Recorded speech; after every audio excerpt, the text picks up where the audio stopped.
On Purim, we have a mitzvah to read Megillah Esther, not just once, but twice. At night, and then again the very next day. It's a little bit strange because after all, in a month from now, when it's Pesach, we're going to read the Haggadah, but just at night, not the next day. And on Hanukkah, we light the menorah just at night, not the next day. On Rosh Hashanah, we blow the shofar only by day, not at night. And of course, the Arba Minim on Sukkot are only by day and not at night. We just do them once. We don't do them night and day. Why are we required to read the Megillah both by night and by day?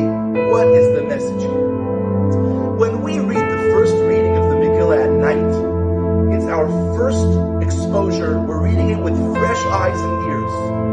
And therefore, as the story unfolds, the harshness seems so painful. It's genocide and the struggle to just stay alive. And only at the very end of the story, the things suddenly turn around and there's a salvation, and we can breathe a sigh of relief, and we can go to sleep at night knowing, thankfully, that everything ended okay. The next morning, however, when we read it again, we have a totally different perspective. It's daytime now, and we just read it last night. We know exactly what's going to happen. We know that every bump in the road is not really the beginning of the end. It doesn't faze us. We know exactly how it's going to end up.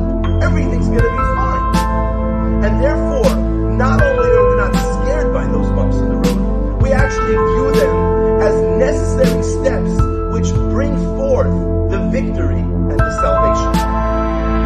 That's the lesson of the Megillah. Because as we go through life and there's bumps and there's challenges and there's hardships, we might view them as very painful and dark.